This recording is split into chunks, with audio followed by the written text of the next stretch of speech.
주님께서 여러분과 함께 마테오가 전한 거룩한 복음입니다.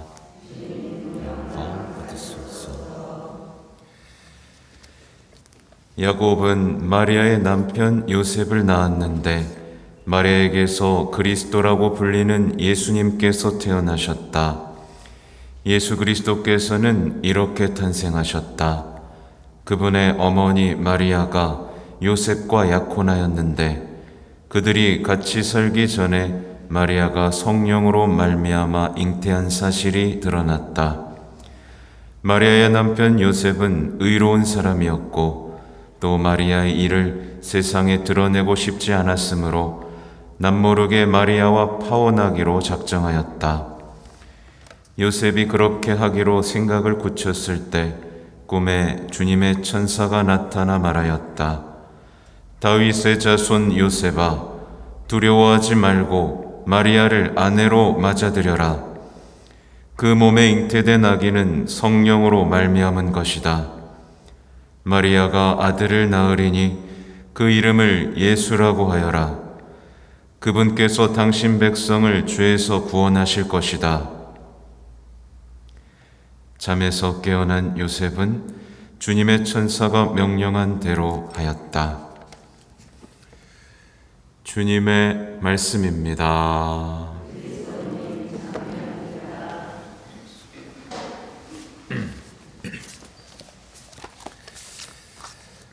전미예수님, 오늘은 아까 말씀드린 대로 복되신 동정 마리아의 배필 이제 성 요셉 대축일입니다. 누가 제일 기뻐하실까요? 예수님 성모님도 함께 기뻐하시는 날이죠. 그 성가족이 행복한 미소를 짓고 축하하는 모습을 상상해봐도 좋겠습니다. 언제나 이제 하느님의 섭리에 대한 굳은 믿음으로 살았죠. 요셉. 요셉의 이름은 흔했습니다. 그래서 요셉을 떠올리면 또 떠오르는 사람이 있죠. 그렇죠? 구약의 유명한 요셉. 이 요셉이라는 이름의 뜻은 하나님께서 더해 주신다. 하나님께서 자라게 해 주신다. 라는 뜻이라고 하죠. 그래서 성인의 삶을 보면 하나님께서는 요셉에게 늘 더해 주셨죠. 뭐 뺏어가셨어요? 더해 주셨죠. 세상 사람들이 보기엔 뺏어갔다고 보이지만 정말 너무 많이 더해 주셨죠. 요셉 성인에게는 더해 주셨고, 그러니까 언제나 더해 주신다는 이 진리가 요셉 성인을 묵상하면 우리 삶에도 적용이 됩니다. 또 항상 미리 준비해 주시죠. 그리고 잘하게 해 주시죠. 이건 여러분에게도 유효합니다. 하여튼 이 요셉 성인이 보편교회 수호자라는 호칭을 얻게 된 건 1870년 12월 9일이었다고 해요. 8일이 아닌가? 아무튼 복자 비오 9세 교황님 때였어요. 그래서 2020년에 150주년을 기념하면서 성 요셉의 해를 보냈죠. 그렇죠? 코로나 때문에 좀 그냥 싱숭생숭하게 요셉 성인에 대해서 잘 알지도 못한 채 보냈습니다. 하여튼 오늘 보면 입당송에 이런 얘기가 나옵니다. 보라, 주님은 당신 가족을 맡길 충실하고 슬기로운 종을 세우셨다. 이 하느님께서 요셉을 얼마나 사랑하고 신뢰하셨으면 당신의 가장 소중한 보물인 예수님과 성모님을 맡기셨을까 생각을 해봅니다. 엄청난 일이죠. 얼마나 사랑하고 신뢰하셨을까요? 성 요셉은 응답했습니다. 아버지의 마음으로 응답했죠. 아버지의 마음으로 응답했고 그 하느님의 일을 충실하고 슬기롭게 완수해 냈습니다.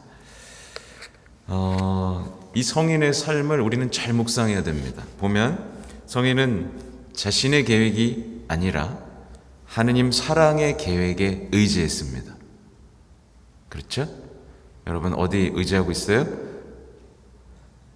내 계획, 내 능력, 하느님의 계획에, 하느님의 사랑에 의지해야 됩니다. 주목받고 드러나고 인정받는 주인공이 되는 삶이라는 그 유혹에 끌리지 않았고 어떻게 살았어요? 늘 드러나지 않았어요. 말도 안 합니다. 그죠? 드러나지 않지만 사랑했고 보호했고 서로를 지켜내는 그 평범한 삶에 온 삶을 투신했죠. 그렇죠? 이걸 잘 보셔야 됩니다. 오늘날의 많은 그리스도인들이 인생에서 또 신앙에서 길을 잃어버리는 이유가 바로 여기 있거든요. 드러나는 것 아니라 드러나지 않으면서 살아냈죠. 그러니까 우리 신앙인들 영혼의 빛을 잃어버리는 이유는 성인의 삶과 반대되는 지혜로 살아가기 때문에 그렇습니다. 성인은요, 화려하지도 않고 드러나지도 않습니다. 성경에서 이처럼 초라하게 묘사되는 사람이 있을까요? 성모님보다 훨씬 더 안 드러나죠. 아무도 살기를 원하지 않는 변방에서 뭐예요? 가난한 목수로 살아갑니다. 근데 그가 성인이 되기에는 충분했죠. 우리는 어디 살고 싶어 해요? 삐까번쩍한 아름다운 강남에서 뭐 살고 싶어 합니다. 더 좋은 곳을 가서 살고 싶어 하죠. 근데 요셉은 변방을 선택하죠. 그리고 뭔가 드러나는 화려하고 주목받는 직업을 꿈꾸지만 요셉은 가난한 목수의 삶을 살아갑니다. 그래서 성인의 삶은 인생의 본질적인 것, 가치 있는 것이 무엇인지를 정확하게 가르치고 있어요. 무엇에 응답해야 되고 무엇을 지켜야 되고 무엇에 끌리지 말아야 되는지 정확하게 알려주죠. 대부분 근데 요셉과 반대되는 삶에 끌립니다. 드러나고 주목받고 좋은 곳에 살고 좋은 직장에서 화려하게 사는 삶에 끌리죠. 요셉은 그게 아니라고 우리에게 말씀해 주고 계신 겁니다. 오늘 복음에는 잠에서 깨어난 요셉은 주님의 천사가 명령한 대로 아내를 맞아들였다 라는 말씀이 나옵니다. 그러니까 성인은 나름대로 생각하고 생각을 정리해서 자신의 생각을 고친 게 아니라 어떻게 했어요? 하느님의 위대한 부르심이라는 꿈을 꿉니다. 그래서 꿈의 성인이라고도 불려요. 근데 꿈쟁이 요셉하고 닮았죠? 요셉도 꿈을 많이 꿨습니다. 둘이 공통점이 많습니다. 가정을 결국 지켜내죠. 이스라엘을 지켜내죠. 그렇죠? 구원 역사를 이뤄냅니다. 여기서 또 생각해 볼게. 오늘날의 많은 신앙인들이 어때요? 자기의 생각대로 살고 현실만 바라봅니다.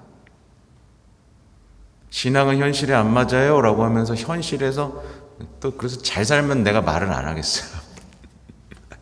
자기 생각대로 현실에 집중해서 잘 살면 말은 안 해요. 자기 생각대로 고집대로 현실을 살겠다고 하면서 현실을 왜 이렇게 못 사는 겁니까 다들?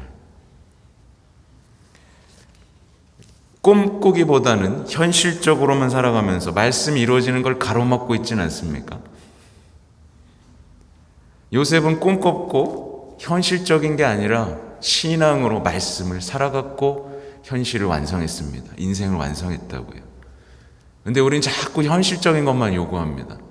아니, 예수님이 사람이 되신 게 구체적인 현실인데 우리는 예수님이 현실적이지 않다라고 자꾸 얘기합니다. 요셉은 꿈꾸면서 현실을 가장 아름답게 살아냈는데 우리는 자꾸 신앙이 현실하고 맞지 않다고 얘기하죠. 그렇죠? 성인은요, 자신의 생각이 아니라 주님의 천사가 명령한 대로 합니다. 상황에 굴복하는 게 아니라 상황을 주도하기 시작합니다. 뭘로요? 순종으로요. 놀랍죠? 순종으로 상황을 주도합니다. 낙담하거나 불평하면서 헛된 말을 내뱉는 게 아니라 용기 있게 하느님의 계획에 협조하기 시작합니다.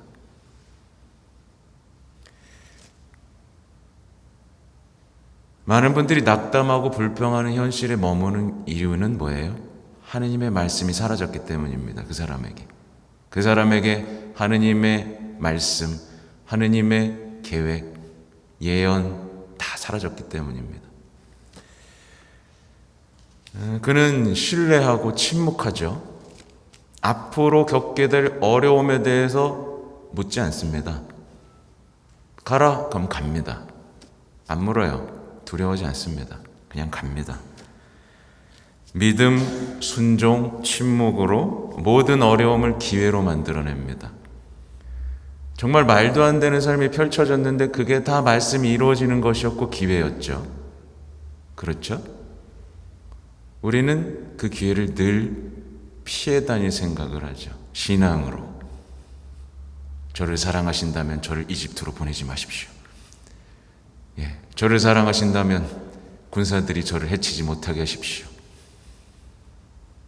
말씀이 이루어지는 게 아니라 내 뜻이 이루어지는 기도만을 바치고 있지 않나 돌아봐야 됩니다. 희망이 없어도 희망하고 기도하고 일하고 사랑하면서 성가정을 지켜냅니다. 기도하고 일하고 사랑했습니다. 지켜냈습니다. 그죠? 성가정을 지켜냈습니다. 오늘날 성가정이 망가지는 이유는 자신을 지키기 위해서입니다. 맞죠? 성가정을 지키기 위해서 일하고 기도하고 사랑하는 게 아니라 내 삶을 지키기 위해서 성가정도 파괴하는 걸 불사합니다.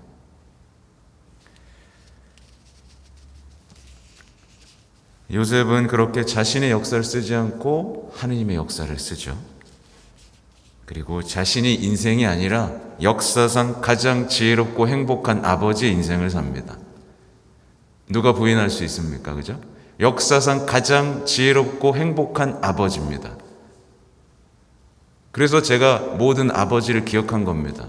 왜 아버지들은 행복하지 않을까? 요셉에게 답이 있다 라고 말씀을 드리는 겁니다. 우리가 예수님께 늘 의탁하고 성모님께도 의탁하죠. 근데 놀랍게도 예수님과 성모님이 가장 의탁했던 분이 누구죠? 성요셉입니다. 그러니 당연히 우리도 성요셉께 의탁해야겠죠. 왜냐하면 우리 안에 있는 예수님과 성모님을 잃지 않기 위해서 지켜주시는 분이니까요. 예수님과 성모님은 우리에게 성요셉 성인을 늘 주고 싶어 하십니다. 왜냐하면 우리에게도 보호자, 수호자를 주고 싶어 하시니까. 그래서 우리가 예수님을 사랑한다면 당연히 누구도 사랑해야 돼요? 예수님을 키워주시고 지켜주신 성요셉을 사랑해야 합니다. 또 우리가 성모님을 사랑한다면 또 누굴 사랑해야 되죠? 그 배필이신 성요셉도 사랑해야 되죠. 저는 이게 곧 성요셉께 대한 참된 신심이라고 생각합니다. 성모님께 대한 참된 신심도 필요하지만 성요셉께 대한 참된 신심도 필요합니다. 같이 가는 거예요. 근데 제가 이제 본당을 돌아다니면서 가장 안타까운 것 중에 하나는 뭐냐면, 성전에 성모님 상 없는 데도 꽤 있는데 성요셉 상 없는 데가 되게 많습니다. 맞죠? 성요셉을 모시지 않는 성당이 굉장히 많습니다. 아무튼 성요셉의 신앙은 우리가 익숙한 인간적인 신앙이 얼마나 헛되고 어리석은지를 명확하게 보여주죠. 우리는 자꾸 인간적으로요, 현실적으로요, 라고 말합니다. 가슴이 병든 채 신앙생활을 합니다. 성당에서 치유받았다가 상처받고, 치유받았다가 상처받고, 반복하죠. 인간적인 신앙 때문에 그렇습니다. 근데 요셉은 힘차게 나아가죠. 우리는 또 하느님의 꿈, 여러분에게 하느님이 어떤 꿈을 갖고 계실까요? 생각해 본 적 있으세요? 하느님의 꿈은 사라지고 헛된 말만 하는 신앙이 얼마나 허무한지도 보여주죠. 성요셉은 침묵 중에 모든 것을 이뤄냅니다. 그죠? 근데 우리는 왜 이렇게 말하는 걸 좋아할까요? 특히 남에 대한 얘기들. 교황님은요, 성 요셉의 태도 안에 모든 그리스도인의 지혜가 담겨 있다라고까지 말씀하셨습니다. 제가 그 중에 일부를 찾아서 또 배워서 알려드린 것 뿐이고요. 성 요셉을 가만히 묵상하고 있으면 우리는 신앙의 든든한 친구이자 보호자이자 글쎄요, 아버지의 모습도 있죠. 부디 성 요셉, 성인에 대한 신심으로 지혜로운 그리스도인, 특히 남자분들은 가장 행복한 아버지의 모습을 묵상하는 오늘이 되시면 좋겠습니다. 아멘.